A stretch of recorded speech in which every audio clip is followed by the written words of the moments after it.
Drafting the Magic features the thoughts and opinions expressed by Christian Ilton, Eric Pesolano, and today's guest, and do not in any way reflect the views or opinions of the Walt Disney Company or any of its subsidiaries.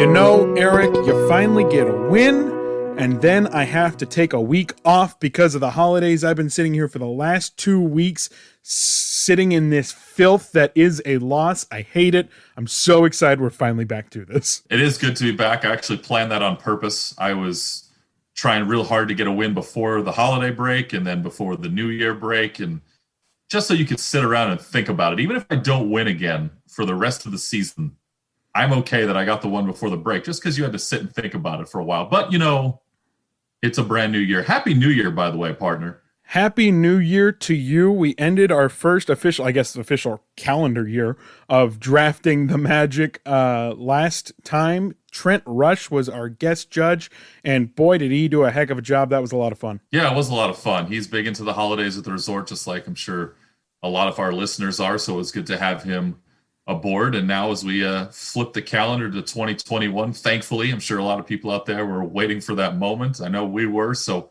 good to get things off to a fresh start one more time. And I think we got a great topic to kick off 2021, and a topic that I put a lot of research in because I got a long ladder to climb to try to get this W today. Yeah, I'm excited for this one. This might be one of the most thrilling topics we've ever done. Yeah, I would agree. We're talking roller coasters in the United States, and you know, there's a lot of rides that teeter on the edge of being a roller coaster. So we've narrowed it down to a group of 13, which I think is the accurate number. So there's going to be 3 that are left out, and that's just kind of the way it rolls. But I will say, I got some advice from people throughout the holiday break after they listened to our last episode. Okay. And I'm going to try to enact it. Now, look, there's got to be a balance to the advice that I was given. The first one was, when in doubt, go with nostalgia. Now, while I agree with that, and I want to thank my buddy Vinny for that point, there's got to be balance too. I got to put nostalgia, but I also have to be practical because I have no idea what the judge is thinking. So when we start doing this here in a little bit, I'm going to keep that tip in the back of my mind and also remember what attractions and what roller coasters thrill people the most and give me the best group of 5. Interesting. Okay. Was there any other advice you're going to listen to? Anybody's advice but my own, I think would probably help me in the long run. So again, if you want to head to the social medias, yeah, I said medias, and find us at Drafting the Magic. And if you're on Twitter, at Drafting Magic, because I'll say it till the day I die. I couldn't fit the in there. Not enough characters. Send me some advice because I need some help. I'm down 3 and I got to get back in this. Well, I'll tell you, it seemed after the last episode, we did ask the social medias, in your words exactly, what they thought, who won. Overwhelmingly, a lot of people thought you took that one. I'm going to be honest, I thought I ran away with it. And that is just Really? a testament. I kind of did. I don't know. The fireworks show, come on. But it just shows this show really is in the opinion of the viewer, not us, because we can think we had the greatest list in the world, but we didn't pick something. Like I didn't pick Christmas Fantasy Parade like you thought I was going to, and that might have been the big thing for that person. So, you know, there are some outliers here, and I guess that's why I'm wearing the L on my cap this morning. I got to be honest with you. I thought you tripped yourself up when you went with 2 gingerbread picks. I think one would have been fine, but you went with that second one, and it was like a throwaway. I couldn't believe it. No, I'm sorry. I need to be able to eat it. I need to be able to eat it. But no, overall, a lot of people thought you had that W, but like you said, we are now in a new day. It is a new week, and it is a new year, and I want to start it off on the right foot, and I think we are doing so today with roller coasters. And boy, Eric, do we have an exciting guest judge. We really do, and I'm so excited that she was able to join us here for the show today. So let's welcome in Char Lawrence, who you can follow on Instagram at Just a Travel Mom. Char, thanks so much for joining us. How's everything going? Things are great. I'm so happy to be here. This is going to be so much fun. I love Disney and I love coasters. Yeah. Yeah, and you know what? This is going to be a real fun episode. It's going to be a real tight episode because we don't have a ton of selections, but we know you have some preferences. We don't know what those preferences are, but we were talking a little bit about it before we started recording. But I always ask every single one of our hosts, what is it that qualifies you to be a judge on drafting the Magic? So go ahead and let's hear a little bit of that background. So I was born in 1973 in May, and I was at Disney that Christmas at Walt Disney World. I spent every Christmas until I was 18 at Disney World. Then when I moved out west, I started becoming a Disneyland girl. I have been to Disney more times than I can even count. So not to mention I've been to other theme parks, Six Flags, Cedar Point, Kings Island. I know a lot of coasters. So yeah, I think I can be a great judge. Oh, that sounds awesome. Oh my gosh. So you've said you've been to other Disney parks too, besides the ones in the United States, Walt Disney World and Disneyland. Since Erik and I are not eligible to pick either of those or anything else beyond the United States, what are the best Disney coasters not in the United States? So Disneyland Paris has an incredible Indiana Jones coaster. Ooh. It's kind of a it's kind of a mix between like a Big Thunder, but then also like an Expedition Everest. It's kind of that mix of a more kind of a steel coaster like Everest, but then kind of the theming of a Big Thunder. It's great. It's great. Oh, that sounds. I'm shaking my head. Yeah, I'm shaking my head. Yes, like I've been on these things. I have not, but I have seen many a YouTube ride-through video because I don't know whenever I'm going to get out there. So. That's why I was shaking my head. Yes, because I've seen it on YouTube. That's amazing. I'll tell you, I'm booking my trip. That sounds awesome. I'm super excited. It's amazing. It's amazing. Oh my goodness. Oh, that's awesome. Well, Erik, as we get ready for this draft, as always, we've got some rules to go over before we do so. The number one rule, as always, is we have to have experienced it. So I know that Char has already been on every single Disney park coaster in the United States, but we may or may not have. So if we haven't, we don't get to choose it. And that just goes on our register for things that we haven't done that could cost us a win. But the other one that I kind of threw in, we were talking about this for a while because we couldn't figure out a good one to do. The big rule for this one, in the first 4 picks, Erik, each of us has to choose 4 different theme parks. Yeah, we got to go with a little bit of variety. That's what we like to try to do. We don't want to pluck everything from one area, even if those attractions are deserving. We want to spread the wealth and put a little strategy behind what we're doing here today. I also proposed to you a minor rule right before we went on. Actually, Char and Christian found it at the same time, and they both seemed to like it.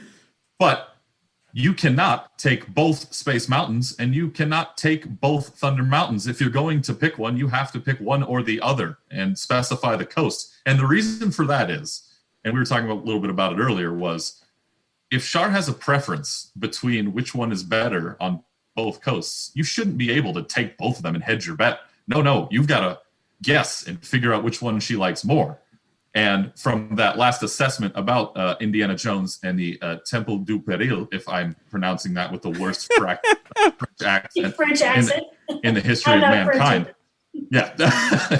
So after my terrible accent there, Thunder Mountain and Expedition Everest, a little combination of both there. Is that a hint? I don't know. We're going to find out in a little bit, Christian. Yes, we are. But for now, I think it's time to get to the draft. What do you think, Erik? Hey, I'm ready to go. You ready to go? I am ready to go, and I am so excited that I get the first pick in this. It's your hosting show officially in our little thing we do, so I get to take the first pick, and I am not going off of anything beyond my personal preference.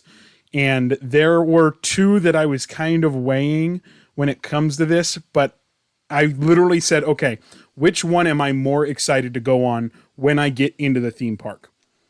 And without a doubt, the answer is Rock and Roller Coaster starring Aerosmith at Disney's Hollywood Studios. It is one of the most exhilarating coasters I've ever been on in my life.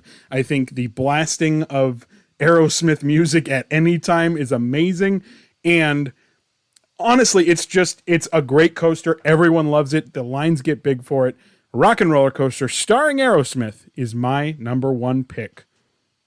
You want to talk about a Temple du Peril over the last week or so out there? It hasn't opened yet so far in 2021, but I actually wrote it down as your first pick. I didn't think there was going to be a question that you were going to take it at number one. I know it's your favorite, so I'm not surprised. You know what I thought was great, because I was doing a little research and some background on the attractions for the show. 120 speakers in each train on that attraction. And obviously the show that we're doing here is all sound related, so we like to look into audio a little bit. And I just thought that was mind-blowing. By far the most of any train. That's intense. Learn something new. I was going to say, Char, what do you think of Rock and Roller Coaster starring Aerosmith? Do you know what? That is like one of the big pulls for Hollywood studios. Until Galaxy's Edge opened, there was only 3 rides that, but Rock and Roller Coaster, my kids, they're too young for Aerosmith, but our pictures are always like, yeah, like crazy, awesome. I love that ride. It is like pumps your blood. Yeah, I agree. It's a good one. And I was born in Massachusetts, so my entire family has an affinity for Aerosmith. It's like a birthright. So of course that's got to be one of our stops when we go there too. Nice pick there, partner. I knew you were going to do it, and it's a good first one. But it also leaves the door open for me to take what I wanted at number one the entire time. And I'm going to go to a place that only has one roller coaster. And I think you probably knew that this was going to be coming. This is the only Disney coaster right now. This stat will change in a few months or whenever the new Cosmic Rewind roller coaster opens up at Epcot. But it's the only Disney coaster that travels both forwards and backwards in one trip. So I'm taking Expedition Everest at Animal Kingdom. And of course, there was some good news that came out the other day that they might be able to fix the Yeti. Oh my goodness. Something that, I don't know how many years ago we thought may never happen. But Joe Rohde on his way out said, hey, or he said years ago, but now that he's on his way out, has said, we're going to figure out a way to fix this, I swear. And here we are with possibly a chance to see him move again. But Expedition Everest for me, you never forget the first time you ride it, and there's a lot of attractions that you can't say that because you ride it so many times. But for Everest, for me, I remember I was in Animal Kingdom the year before it opened and was watching the mountain be constructed and was teased with it because it wasn't going to be done in time. And I didn't go back for several years. And by the time I got back, finally got to experience it for myself, and I was blown away by. First of all, it's a Disney coaster. You never really know how big of a thrill you're going to get in a Disney coaster, and they brought it. And you knock your socks off. Yeah, it's incredible. Yeah, absolutely. And I hoped it would do that, and it did. And then, of course, the detail that went into the Yeti and the mountain itself, and you get a ton of views of the Florida landscape from that mountain alone. So all those things, you add them up, I had to take Everest at number one. Char, what do you think of Everest? Obviously one of the more popular coasters at the Walt Disney World Resort, but it's probably one of the best ones. Next to, you guys took two of the top two. I love Everest. I remember the first time I rode it, and you get to that track and you're like, whoa. And I had young kids thinking we were going to get stuck, and it's just like, it's without spoilers for people, it is something that you never forget. We to this day feel like sometimes you go upside down because of that thrill that you get. It's a weird sensation that you cannot describe. So yes, that's a good one. You really do feel like at one point that you go into a loop backwards. Don't you? Yeah. But you don't. Yeah, that was one of the strangest sensations I've ever felt outside of actually doing it on, a Boomerang or a Montezuma's Revenge over at Knott's Berry Farm, which, one of which no longer with us. But yeah, that feeling just somehow comes over you, but you're not actually doing it. No, it's crazy. One of my favorite parts of Everest, beyond the ride aspect of it itself, Eric, you were talking about the theming. that queue might be one of the greatest themed queues that Disney's done. It's the best. Whether it's walking outside and you feel like you're in the ruins of this ancient area, or when you go inside and you're looking at different scat from animals, like they really did a great job theming that entire attraction. I just wrote that down to remember for our best cues episode that you love it, so I'm going to factor that in later on down the line. That is a great cue, though. It's you sit there and my kids are, is that, oh my gosh, like I feel like I'm there. So it's definitely like you sit there, and every time I've been, I see something new that I didn't see the last time. So yeah, it's incredible. Actually, the last time I was there, we were there over the summer a couple of times. We really didn't get to see the queue much because there was no one there. So I didn't get to like stop and look. People were like, keep moving. So, that is what it is. But I guarantee you that'll be literally the only time that ever happens. So yeah. All right, I'll give you your fun fact for this attraction that I looked at back in 2011 when it debuted. It was in the Guinness Book of World Records for most expensive roller coaster ever built. Wow. It cost $100 million, and that has since been surpassed. Just shocking. But at the time, it was in the Guinness Book of World Records. You guys have a guess of what the most expensive one is right now? It's not in a Disney park. I'm gonna guess it's a short trip down the road from Disney in Walt Disney World. No, is it? I was thinking to your point. Oh. Yeah, Hagrid's Magical Creatures Motorbike coming in at $300 million, the most expensive roller coaster of all time. Holy cow. Maybe the effects, because that's not even in my top 5 of like, wow. Ooh, so. Good. That's good to know, because I have yet to experience that attraction. So. Yeah. I won't go in with high expectations anymore. I like that. Anyway, all right. No, that is good. That's the first round. Eric decided to go Expedition Everest. I took Rock and Roller Coaster starring Aerosmith. So those, technically, Animal Kingdom is off the board. There is no more Animal Kingdom to take.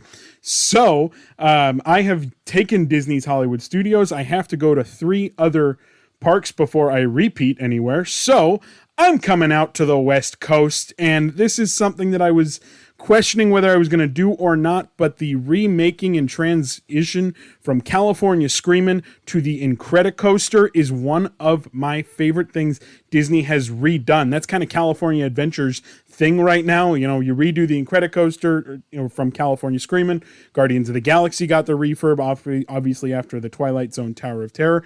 But the Incredicoaster took an amazing roller coaster. I mean, an absolutely amazing roller coaster, and made it a Disney coaster. The timeline and excitement of trying to go into that story and trying to catch Jack Jack, I thought it was perfect. The Incredicoaster at Disney California Adventure is my number 2 pick. I like that. That came in a little higher than I thought you would go for it. I thought I might actually have a chance at it later. Here's your fact. Longest inverted roller coaster in the world as of 2020. Can you believe that? 6,072 feet long. It's a long coaster. I mean, and I think that's something that everybody forgets, but that's literally the backdrop of Pixar Pier, is that entire thing. So it's amazing how big it is. Yeah, and to be quite candid, it was the first inverted roller coaster I ever rode in my life. I never had gone on an inverted roller coaster until I went on California Screamin', now Incredicoaster. Are you serious? Yeah. And you know what? It opened the floodgates because the next week I went to Six Flags Magic Mountain.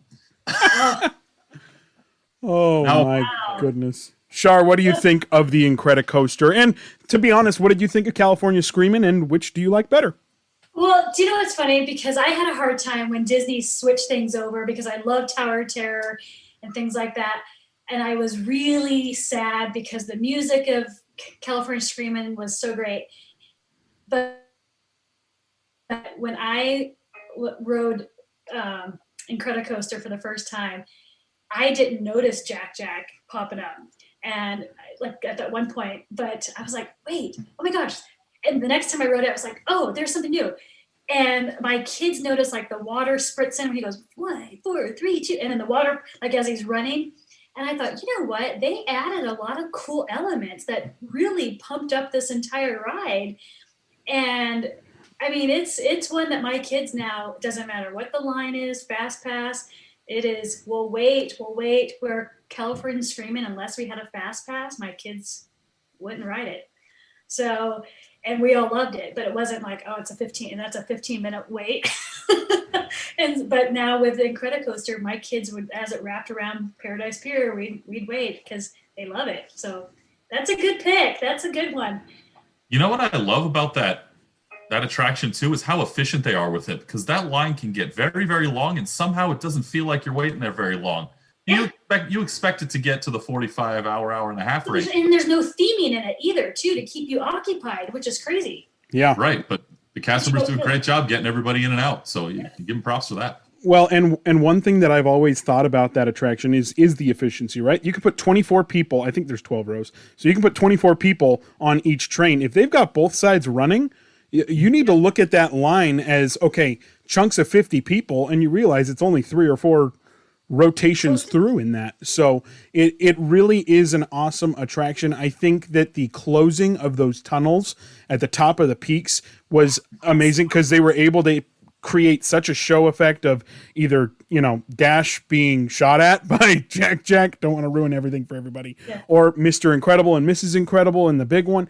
I just think that the overall transition of that, you're going to hear Guardians of the Galaxy be that was the biggest change from one attraction to another. I think Incredicoaster did a pretty amazing job, though. So I do too, and they did a lot of, with the retheming, able to create show scenes inside of a roller coaster tunnel, all the while cutting down on noise pollution in the area. So it was, 2 birds, 1 stone. Oh my gosh.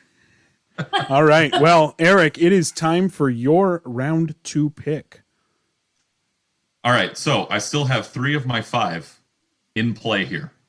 I did not have Incredicoaster in my top 5. Interesting. To be fully transparent. I'm going to go classic here because I need to grab it, I think, before you do. So I'm going to the one that everybody talks about when they walk through the main gate, and that's Space Mountain. Now, which one is the question? Do I stay close to the heart here at Disneyland in California, or do I go to my home away from home in Orange County, Florida? And me, I've always loved California's better. I'm leaning toward Disneyland's Space Mountain. I mean, this thing opened up 1977. You see the odes to that year everywhere. Of course, it's Space Station 77, that indicating the year that the attraction opened. This was something that got delayed several times. It actually opened after Florida's Space Mountain, which I don't think a lot of people realize. It was only a 2-year gap. Space Mountain out in Florida opened up in 1975, but the reason that happened was because of delays in the construction of Pirates of the Caribbean, which, opened up almost a decade before, a little more than a decade before.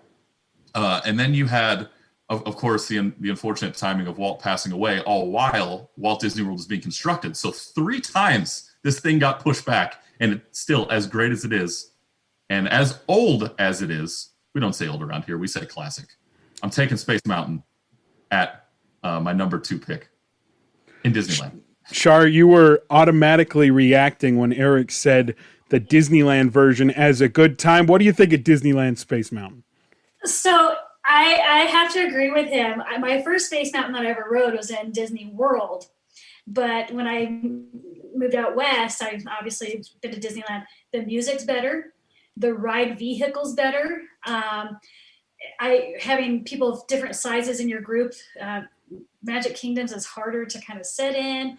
I had kids that didn't like, now that they changed the seats, that they were in their own seat by themselves, kind of like how Matterhorn is now, and it kind of scared them a little bit.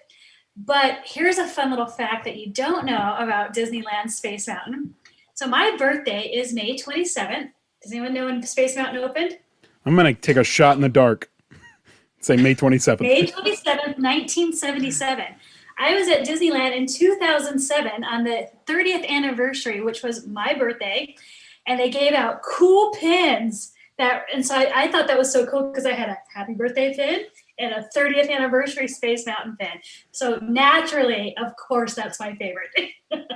All right. Well, and I've ridden it with the lights on. Oh. Yes. I have done that as well, and it is quite an experience. It's crazy. It's different. It makes you realize how, I don't want to make this sound like a bad thing because it's not, but it makes you realize how small it is.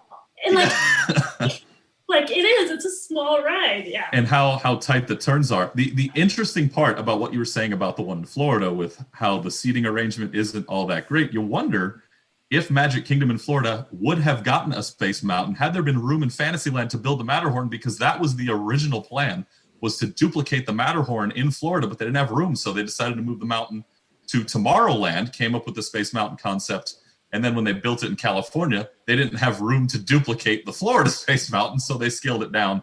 That's why there's only one track, and it's not dual tracks. But I think in this case, less was more. Yeah, I agree. I think that, I don't know, I have my reservations about Disneyland's. I like Disneyland's. It's fun, but at the same time, I personally believe that the coaster itself is better in Walt Disney World. I love exactly what Char was saying, right? The music, the seating arrangement is so much better, right? But there is a big difference on the thrill of the actual coaster itself. Maybe it's just because I've been on the one here a billion times, but I don't know. I find more unexpected turns on the one in Walt Disney World. I can see that. The drops, you don't kind of feel those, and so you can feel them more. I can see that. Don't let him politic you. It's still early. So I'm not going to sway on that one. That's the one I won't sway on. all right. Well, that will lead us into the third round. And in my round 3 pick, I am going back to Walt Disney World, and I am going to the Magic Kingdom. And yes, I am going on Seven Dwarfs Mine Train as my third pick. It is one of my favorite coasters just because the obscurity of it rocking back and forth. I think that is so unique. I think the animatronics are amazing. The only thing I'll say about it is that is probably one of the shortest roller coasters to get in that long of a line for. But Seven Dwarfs Mine Train is my number 3 pick, Eric. 1 minute 22 seconds on average, in case you were wondering. Yes, it's very, very quick. And kudos to you, my friend. That was my next pick. I was thinking about going that way. It's actually one of 2 attractions in all of Walt Disney World that has on-ride video, where when you get off, you can see video of yourself. You know the other one? Tower of Terror. Attaboy. Glad you were paying attention. Come on now, Char, what do you think of Seven Dwarfs Mine Train? That is my number 1. I literally cried when they took out Snow White's Scary Adventure at Magic Kingdom. So I was so thrilled. I'm 6 and 7 years younger than my brothers. So my dad would take me like on Peter Pan and Snow White, Pinocchio, all those fun little dark rides where my brothers would go do Space Mountain because I was so short. And back then we didn't know about putting a little bit of toilet paper in your heels. That's how I got on a lot of rides later. Shh. But so those are, when they took those out, other than Peter Pan, it really kind of broke my heart a little bit because those were the memories that I first grew up with going to Magic Kingdom. So when I first rode Snow White, obviously I have a huge connection to my princess, but I loved it. I loved rocking. I loved the old queue where you could play the gyms and the things like that. Again, the theming as you got into the ride, it is my favorite. My kids will always sing with me. And I love, though, honestly, how it slows down and gives you that little bit of dark ride still feeling. But did you know that the Snow White at the ending scene, where she's from? Oh, I've heard this. She's actually refurbished from Snow White's. Yes. So I like that they still kind of pulled in some of those animatronics some of those from the old rides. So that's kind of cool. So you still have that little homage, which Disney does so great to past rides. So. Yeah, and that's an interesting point in that sentence you just said. It wasn't just that particular Snow White. There are other animatronics. A few of the dwarfs were rescued from the old Snow White Scary Adventures as well. You can always take something old and make it new again, and that's exactly what they did with those animatronics. They do it so well. They've done it many times in the past. So, yeah, I was gonna head there next, but you snatched it right out of the jaws there. Yes, good choice, though. Yes, I did, and since I think it's become a topic since the last time we had a show. Snow White's Scary Adventures no longer at the Disneyland Resort either. Yeah. But it is going to be the same slow ride system. Eric, what do you think of that quick change? Just kind of a little sidetrack. Well, yeah, a little off topic, but I'm glad you asked me about it because as you know, I was over there for a period of my Disney career, and I got to oversee that attraction. And there was a lot of controversy in the area when it was announced that there was going to be a refurbishment, and there wasn't a lot of information on what it was going to be, at least not passed down to us. We knew a few scenes were going to be redone. We didn't know how, and then we saw the announcement a few weeks ago telling us exactly what it looked like. And I got to say that most of the reviews from my former team over there have been positive, and they seem to enjoy what is going to happen with the attraction. They wanted to see a few things left alone. And of course, there's some things that we haven't seen yet. So that'll be a surprise to all of us once we get back over there. But I'm excited for that team to go back and see it and start operating it once again. I think from what we've seen, it looks great. So I'm excited too. Yeah, it'll be interesting. I was surprised at the name change. I think that was the Yeah, like just I didn't think it was going to get a name change at all, and then it got announced. I was like, holy smokes! But anyway, that is for another day. Although it was your last pick in the last draft we had, or I'm sorry, 2 drafts ago that we had. 2 drafts. So I feel like it's important to get your take on that. Anyway, not important as this, your 3rd round pick. My 3rd round pick, and now I gotta find a way to claw myself back into this. I don't know how far I'm behind because, as we've noticed, there's been a lot of times where somebody's favorite attraction was picked, and that wasn't necessarily who won the draft. So I'm not just giving up yet. I got a lot of work to do. I'm gonna head to my backup list because one of the picks on my top 5 I can't take right now, and hopefully I can take it with my number 5 once we get there. But what I'm gonna do is I'm going to go to Magic Kingdom just like you did, my friend, and I'm taking Thunder Mountain. And there's a lot of people who would, it's another one. Is it the West Coast or is it the East Coast? Which one do you like better? I grew up in California. I had that one in my backyard. And for some reason, the one in Florida, as opposed to the Space Mountain debate, the one in Florida resonates with me a little bit more. And here's why. When you look at the entire package, and of course, the experience starts with a queue. And for me, going down into the mine and being boarded almost underground is so wildly different than being up on an open air platform like we have at Disneyland. Is it better? It's up, it's up to the fans to decide and our judge today. I think it's better because there's a lot of mystery surrounding what the heck is going on down there, which leads me to my second point. In California, you can see a lot of the track by standing outside.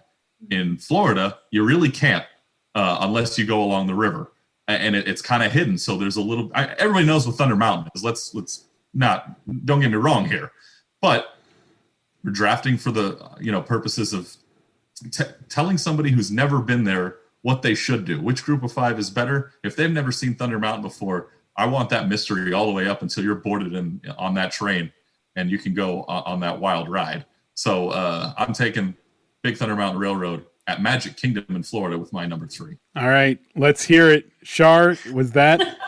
What do you think of the Magic Kingdom Big Thunder Mountain? I have to agree with you on some parts. For some reason, like I think it's maybe the theming that really gets me in, like the hots, the little explosions going around and things like that. And I do like going down into the mine. I love that aspect of it as well too. However, Disneyland, when they put in the explosions, that really kind of added to me a little bit too. So I don't know. That was a toss-up. That was a little bit more of a toss-up than like Space Mountain. So I don't know. I don't know if I can be all in with you on that one yet. I will 100% take a toss-up rather than you being 100% the other direction. So I is where I can get them. Well, I will say that I personally love the Disneyland one more, like way beyond the Disney World one. I think that just the last drop in itself completely wins it for the Disneyland side, because I feel like there's literally no thrill on the last one at Walt Disney World. It's good, but I don't know. I need a little bit more scare. But for show purposes, I feel like it would not be right for me to go and then take Big Thunder Mountain at Disneyland right after hearing her thought on it. So I am going to be a good person of the show and instead go and get myself a mountain. Erik took Disney World's version of the snow-capped peak of Everest, and I will take the snow-capped peak of the Matterhorn at Disneyland Park. I think that the history of Harold being up there, and of course Harold's gotten a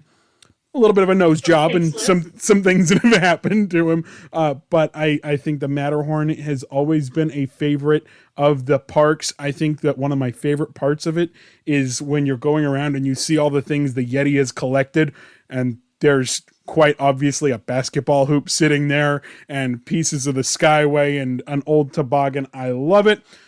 What do you think of the Matterhorn? I love the Matterhorn.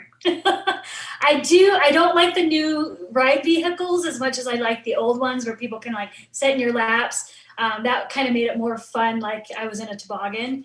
Again, with kids feeling like they were by themselves, that is a kind of a nerve-wracking thing. Because my older kids got to ride. Back in the day, it only had an age restriction. It wasn't a height restriction. They just had to be 3 because you could kind of wrap yourself around them. And so when they switched it to by themselves, that kind of was like a little nerving thing for kids. But I love the Matterhorn. I love like when you hit the water and the water sprays out. Like you said, I love all like the little items and things. And I do love the like the digital things that they've added to the ride, where he kind of like you can see him walking up like on the ice, and you know, it's cool. They've really updated it and kind of brought it into newer times, we'll say. So no, that's a great one. That's a good pick. I was hoping somebody would pick Matterhorn. I'm surprised it's down on number 4 pick. So that one does kind of surprise me a little bit. My favorite part is Erik had no idea I was going there. Erik, go ahead and talk about the Matterhorn. I know it's one of your favorites. Oh, I knew for a fact you were going there. Oh, okay. I did. All right. And it was very smart on your part, because that's now 2 shows that I can't get the mountain that I personally operated myself for a short period of time. So thanks for that. You talk about the new bobsleds that they have over there. They're actually a lot heavier than the old ones. Pushing those things around is it's a task, but they do it well over there. That's for sure. I like when we talk about history for the Matterhorn, the way Walt came up with the idea for the Matterhorn. He was actually in the Swiss Alps. He saw the mountain, and he picked up a postcard and sent it back to his Imagineer, Vic Green, that said, and I quote, "Vic, build this, Walt." That's all it said. And look what we got. We got a beloved attraction at the Disneyland Resort. It's also the first tubular steel track roller coaster ever built in our great world. So nice pick there at number 4, and you backed me into a corner here, pal. Yes, I did.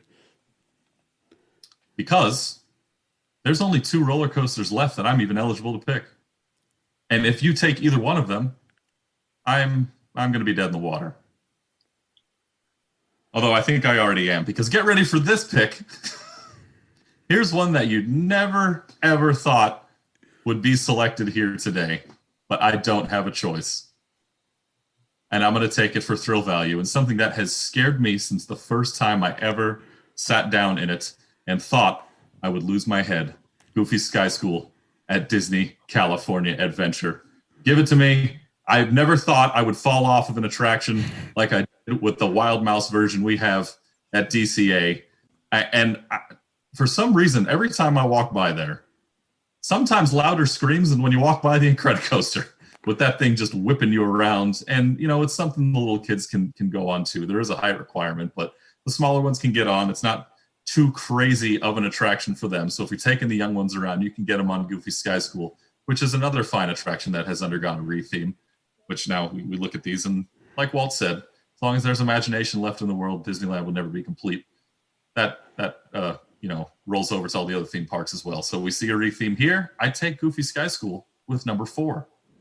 It's a lot of fun. I think the retheme has been nice. I mean, they really didn't do much except paint some signs, but I like the idea of it. And I remember going on that. I actually went on it with my aunt once with a cast on my hand because I had broken a finger, and she sat on the wrong side of me, and she had to deal with that for the rest of the trip. Ooh. But Char, what do you think of Goofy Sky School? You know what? So it is a ride, because with having younger kids too, that my kids, it's definitely one that we always want to ride. I remember riding it when it was the Mulholland Madness coaster. I'll tell you what, though, I really wish, if we're going to kind of do like mousetrap type things, I really wish Sky Coaster kind of had the primeval whirl, where it would spin more. That I wish it had that kind of feel to it. That's my only downside with it, is after I rode Primeval Whirl in Animal Kingdom, where it spins as you go around those turns.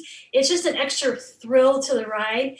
So that was my one thing, having them, because I went Mulholland Madness, then to Primeval, then when it went back to Sky Coaster, I went, it's kind of lacking that now for me. But it is definitely a fun kind of family type ride. So you got me there. I'd figure that it's eventually going to get those spinning cars. I hope it does. I don't have any inside information or anything that I'm just assuming, because now that Primeval Whirl, is no longer with us, that they would want to get that thrill. And of course, Goofy Sky School, when it was Mulholland Madness, built before Primeval Whirl, so that technology hadn't quite existed yet. But you figure nowadays that they could get new trains and put them on there, or new cars, and hey, who knows? Maybe something to look forward to.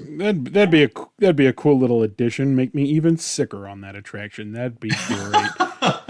But yeah, rest in pieces, Primeval Whirl. It had a good run, but every once in a while, good runs end.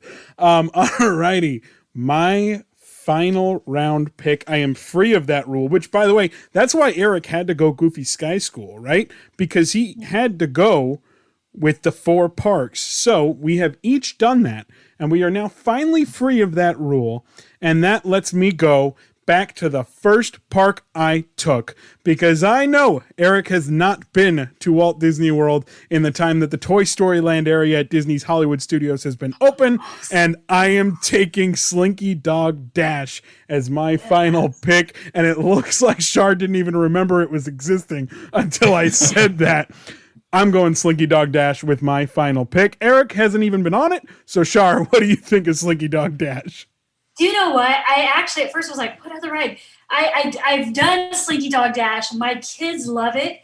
My only thing that come on, Disney, it's in a kiddie kind of area. My kids couldn't see over his roundness. And so like our pictures, luckily they come at you kind of like from the side instead of from but my kids, everyone wants to be in the front. You can't see over his head. And so my kids are like, But I love that it's kind of has that propeller, that, what do they call it when the launch kind of thing, the launch start. So it kind of has that element for me. It's a fun ride. And again, the theming, walking in there, we have the Rock'em Sock'em robots, which are things that I grew up with as kids, toys like Tiddlywinks and all these things. That walking through there was, and like the little climbing monkeys that I remember playing with as a kid. So I love that nostalgia feeling of walking through that queue area. So another one where Disney really took that attention to detail. So yeah, but at first I was like, wait, what other coasters there? because it's not one that I would do a standby though for, unless I have a fast pass.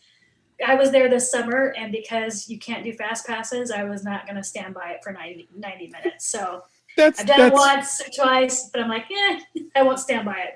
That's fair. I think you also bring up a good point about it being in that kids area, right? Yeah. If you're going to Hollywood Studios and thinking about a kids area, it's got to be that area. But much like Cars Land and even a Bugs Land when it was at the Disney California Adventure Park, there's a height requirement, and that for a lot of people don't like the fact that there's height requirements for a ride like Luigi's Rollickin' Roadsters and Mater's Junkyard Jamboree, Slinky Dog Dash, or even Tuck and Rolls when it was at California Adventure. Yep. They don't like the fact that the kiddie rides aren't for all the kids. So that's a good point, but I still think it's a solid pick. Eric, what do you think? I had it written in as your 5th pick before we started because I knew you were going to hold on to it because you knew I couldn't take it. So I'm not surprised even the least bit. And I don't want to hold up Char any more than we have to. Let me just make my final pick so she can go ahead and give Christian here today. I'm just going to be real about it because there's only one more coaster that I am eligible to select in this draft. And yet again, I have created a rule that has pigeonholed me into forcing to take something. And it's also really weird that Thunder Mountain in Disneyland and Space Mountain in Magic Kingdom will not be selected here today because I took the opposite of both. I can't take either one of them again because I decided, I'm going to put in a cool rule, and look what it did to me. So here we go. I'm going to take the extraordinarily scaled down version of Slinky Dog Dash and the original and the roller coaster that you should ride when you're 5 years old with your parents to get you acclimated to what a roller coaster is. And yet another attraction that I operated myself all the way back in Mickey's Toontown in Disneyland. Give me Gadget's Go Coaster.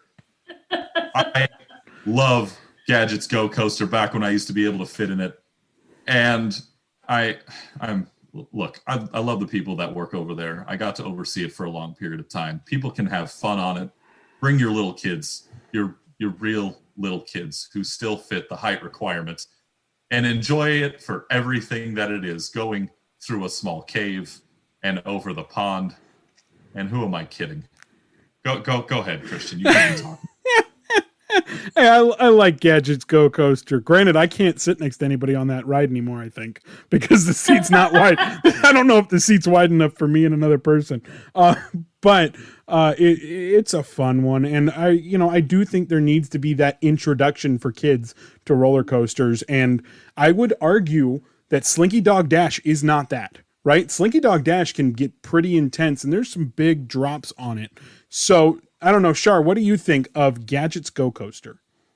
So again, that is a ride that all of my kids, so my older kids' first visit to a Disney park was Disneyland. All of my kids, that was their first park. So again, when they were, old enough to kind of like, hey, let's start some big kid rides is what we call them. All of my kids, that was their first coaster that they've ever done. So there's a little bit of tender heart moments for that ride too.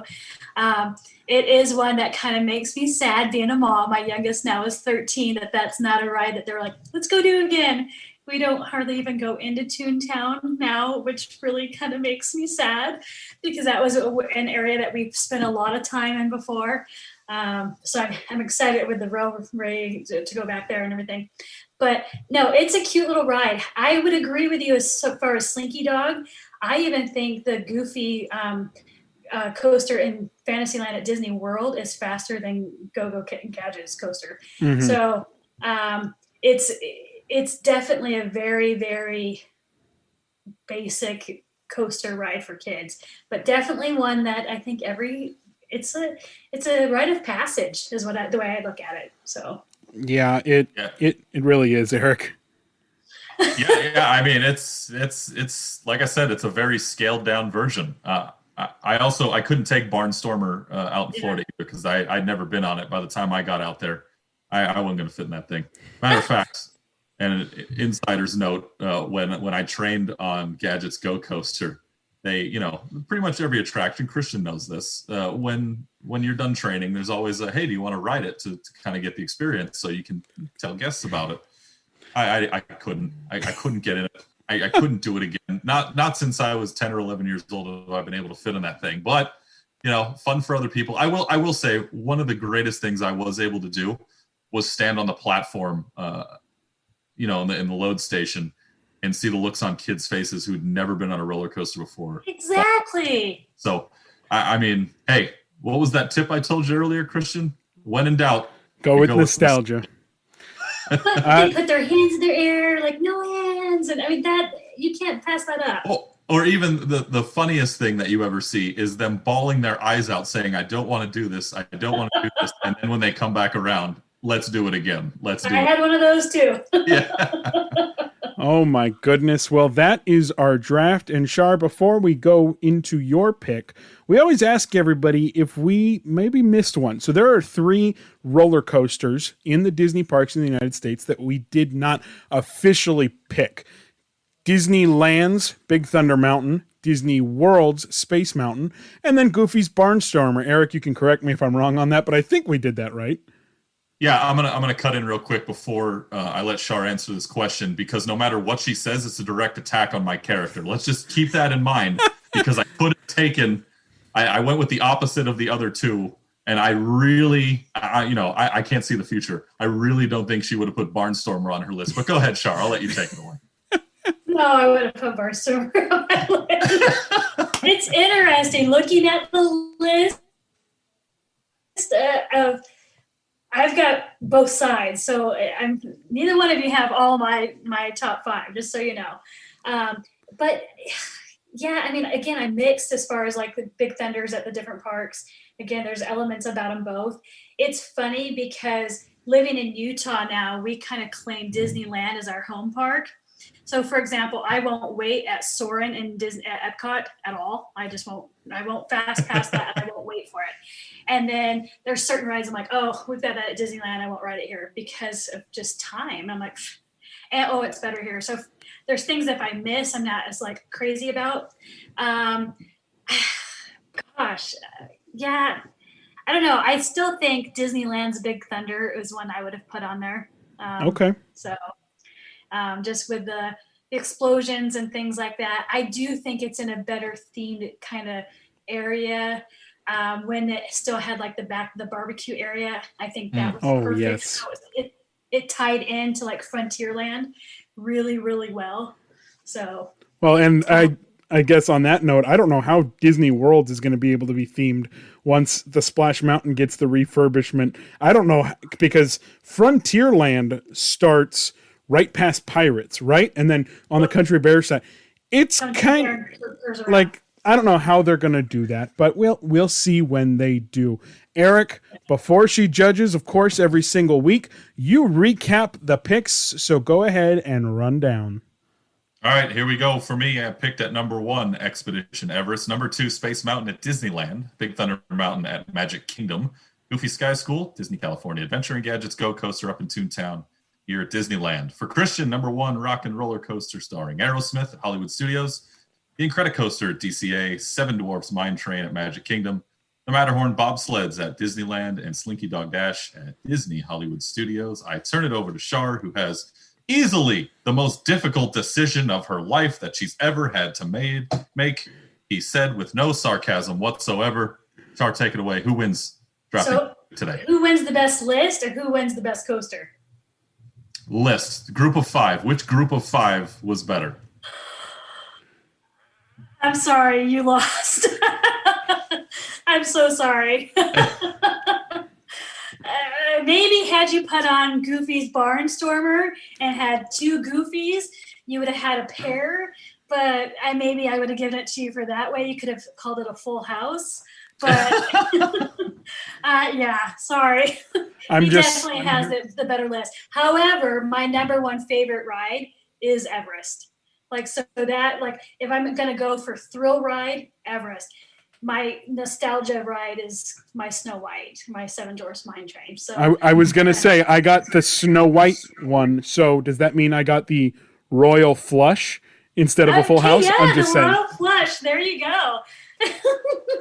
All apples. Well, awesome. I like that. I like that full house with the 3 mountains and the 2 Goofies. Yeah. I've actually been on Barnstormer and, been able to fit in it. Maybe I'll try to wedge into it next time I go. Yeah. Just to make it eligible. Yeah. Well, this was fun. I mean, granted, I won, so of course it was fun.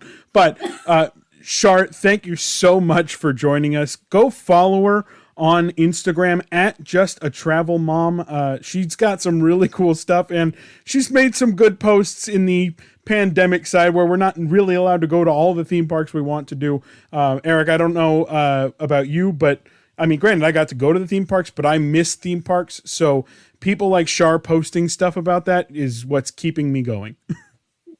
Yeah, we need everybody to do as much as they can. I think I told her before we started recording, dig deeper into the camera roll. We want to see more pictures from the past. We just need something. There was also one other thing I didn't bring up. I didn't even show Char before we started. I don't know how big a sports fan she is, but I didn't know where she was from. But I am actually wearing a Utah Jazz shirt right now. What? I am one of the biggest Jazz fans on the planet, and probably the only one in Southern California, maybe one or two. So that's impressive. Good for you. And for integrity purposes, I kept that out until this was all said and done. So you're welcome. I see that. I probably would have given him the full house. Well, I'm so glad that the decision was made before he showed you your t-shirt. Once again, go give her a follow on Instagram at Just a Travel Mom. Char, thank you so much for joining us. My pleasure. Thanks, Char. Well, hopefully we'll talk to you soon. Thanks. Bye-bye. Whew. Back on the winning side. I had to bear 2 weeks of not having a W in my pocket, but that ends now. Christian's back on top. I'll take the 2 weeks of glory that I had, but it's now time to go back to the drawing board to try to get back to within 3. What are we at? 11-7 now, I think it is, and only a couple more episodes left in season 1. Are we down to the final 2 shows of our first season? Which means that I have officially clinched the first regular season record of Drafting the Magic after being down 0-2 and then being down 2-4 or whatever the heck it was. I'm feeling pretty good. Yeah, you should be. You got the 4-show lead on you there. But Char was great. I think she had the easiest decision she's had to make out of any of our guest judges, and she also brought a ton to the table today. She had a lot of history, a lot of Disney background in her history, so that was great to come to the table. Yeah, I mean, there wasn't much I could do once I couldn't take Thunder in Space from the opposite coasts. Yeah. Well, and just shut my mouth on that and let that one be. And one thing I was thinking about is you could have gone Incredicoaster as your number 1 pick, because knowing the whole, okay, you have to choose one from every 4 parks or from 4 different parks, and knowing you hadn't been on Slinky Dog Dash yet, because I took Hollywood Studios as number 1, you were going to have to go to Animal Kingdom. So that would have created some crazy thought. But backing you into the Goofy Sky School corner, I feel a little dirty about, but I'll still take the W. Nah, see, and I think the opposite. If I would have taken Incredicoaster at 1, you would have taken Everest at 2, and it would absolutely. Yep. The show would have been a lot shorter than it already was. So, yeah, there was really nothing I could do about the start of that draft. But I took care of business. Like you say, don't ever feel bad about backing anybody into a corner, especially on this show. We're out to get a W. We're out to, tell people what they should try out and give a little bit of history on these roller coasters, which I don't know about you, but for me, this is probably the one subject that I'm most passionate about, aside from, I worked in Fantasyland. We did the show off Fantasyland attractions. But the one thing that draws me to the parks and drew me to the parks originally was the thrill rides itself. So this one I had to do all my historical background because I just want people to know why I enjoy it so much. And now they got a little bit of taste of that. And all that history got you absolutely nowhere, and I am okay with that. So that officially wraps up episode 18. We want to remind the people at home, go over and follow Drafting the Magic on Instagram, Twitter, and Facebook. Instagram and Facebook, just search at Drafting the Magic. On Twitter, search Drafting Magic. We'll say it every time. Eric couldn't fit that many letters into the Twitter name. So it is Drafting Magic. But go and find us on all podcast platforms, Apple Podcasts, Spotify, Google Podcasts. Make sure you rate and review on Apple as well.